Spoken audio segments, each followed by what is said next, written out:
अस्सलाम वालेकुम एवरीवन, कैसे हैं आप सब? I hope all of you fine. Welcome back my YouTube channel. So guys, today the second lecture of carbohydrates. My previous lecture is related to digestion of carbohydrates, and today video is related to absorption of carbohydrates. Let's start my topic. First of all, the final product of the digestion of carbohydrates is simple sugars like glucose, galactose, fructose. The second step is the absorption of carbohydrates. Guys, हमें ये जो carbohydrates है ना, इसकी absorption जो होती है वो बहुत इम्पॉर्टेंट होती है, क्योंकि जब इन शुगर्स को हमारी बॉडी एब्जॉर्ब करती है, फिर उसके बाद इसको हम क्या कर सकते हैं, एनर्जी के तौर पर यूज़ कर सकते हैं, और लेटर यूज़ करने के लिए हम इस चीज़ को स्टोर भी कर सकते हैं. बेसिकली जो एब्जॉर्प्शन का पाथ होता है हमारी बॉडी में वो होता है स्मॉल इंटेस्टाइन. ठीक है, स्मॉल इंटेस्टाइन के जो पार्ट्स होते हैं, ड्यूडिनम, जीजुनम, बेसिकली जो हमारा एब्जॉर्प्शन का प्रोसेस है वो वहाँ टेक प्लेस होता है. अब ये जो स्मॉल इंटेस्टाइन की वाल होती हैं ये लाइंड होती हैं जो finger like, tiny finger like structures होते हैं जिनको हम विलाई या माइक्रो विलाई कहते हैं.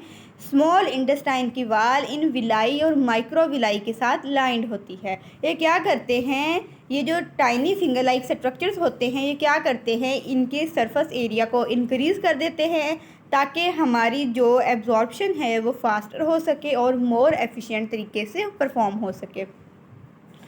अच्छा जी, हमें पता है कि जब हम कार्बोहाइड्रेट्स को ब्रेक करते हैं तो वो सिंपल शुगर में कन्वर्ट हो जाती है, जैसे कि ग्लूकोज है, फ्रक्टोज है, गलैक्टोज है. ठीक है, अब जब कार्बोहाइड्रेट्स की डाइजेशन हो गई, सिंपल शुगर्स बन गए. ठीक है, अब ये जो शुगर हैं ये रेडी होते हैं कि इनको एब्जॉर्ब करके हम ब्लड स्ट्रीम तक ले जाएं, और वहाँ से फिर ये सेल को ट्रांसपोर्ट हो जाते हैं और फिर हम इनको यूज़ करते हैं एज आ एनर्जी के तौर पर. अच्छा जी, सबसे पहले अगर हम ग्लूकोज या ग्लैक्टोज की बात करें तो क्या होता है, ये ग्लूकोज और ग्लैक्टोज इंटेस्टाइनल जब ल्यूमन में पहुंच जाते हैं तो ल्यूमन के बाद ये इंटेस्टाइनल वाल में चले जाते हैं. जैसे ही ये इंटेस्टाइनल वाल में जाते हैं इनके साथ ही Na पॉजिटिव भी जाना शुरू कर देते हैं. बेसिकली ये सोडियम ग्लूकोज को ट्रांसपोर्टर के ज़रिए स्मॉल इंटेस्टाइन में जाते हैं, वहाँ इनको एनर्जी रिक्वायर होती है. ठीक है, ये फिर क्या करते हैं, वहाँ पर इनकी एब्जॉर्प्शन होती है और ये एब्जॉर्ब होके उस एनर्जी को यूज़ करके मूव करके चले जाते हैं स्मॉल इंटेस्टाइन में,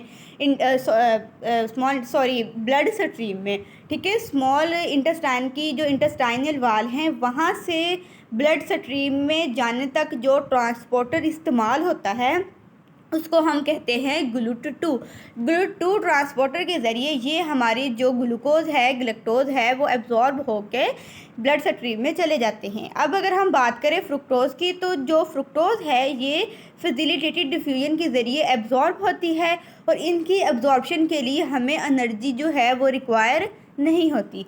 जैसे ही एक बार एब्जॉर्प्शन का प्रोसेस हो जाता है, अब ये शुगर जो है वो ब्लड स्ट्रीम में चली जाती हैं. हमारी जो ग्लूकोज है वो एक मेन शुगर होती है जो हमारे सेल को एनर्जी प्रोवाइड करती है. इसके बाद हमारा जो लीवर है वो इस चीज़ में बहुत हेल्प करता है. वो क्या करता है, वो हाउ मच ग्लूकोज को क्या करता है कि वो ग्लूकोज को रेगुलेट करता है ताकि ये ब्लड में हाउ मच स्टे कर सकें, ताकि फिर हम क्या कर सकें कि ये ब्लड में जितनी देर स्टे करेंगी. ठीक है, हाउ मच जब इनको वो रेगुलेट कर देता है, ये ब्लड में स्टे करती हैं. फिर उसके बाद क्या करता है कि वो ग्लूकोज को स्टोर करता है एक्सेस अमाउंट में ताकि हम बाद में इसको यूज़ कर सकें. अच्छा जी, अब जो है हमारी प्रॉपर एब्जॉर्प्शन कार्बोहाइड्रेट्स की हो गई है और हमारी बॉडी में अब इनफ एनर्जी है कि हम अपनी एवरीडे एक्टिविटीज़ को परफॉर्म कर सकें, क्योंकि विदाउट एब्जॉर्प्शन हम अपनी एवरीडे जो एक्टिविटीज़ है उनको बेहतर तरीके से परफॉर्म नहीं कर सकते, क्योंकि विदाउट एब्जॉर्प्शन हमारी बॉडी इस चीज़ एबल नहीं होती कि जो शुगर हम फूड से लेते हैं, ठीक है, वो इनफ नहीं होती फिर. ठीक है, एब्जॉर्प्शन के बिना फिर क्या होता है कि बॉडी में लो एनर्जी हो जाती है और हेल्थ इश्यूज़ वगैरह बन जाते हैं. ठीक है, ये जो एब्जॉर्प्शन और डाइजेशन है ये प्रोसेस बहुत वाइटल होता है हमारी बॉडी में एनर्जी को सप्लाई करने के लिए. हमारा जो हेल्दी ब्लड शुगर लेवल है उसको मेंटेन करने के लिए, क्योंकि विदाउट एब्जॉर्प्शन डाइजेशन हम अपने ब्लड में कभी भी शुगर लेवल को मेंटेन नहीं कर सकते।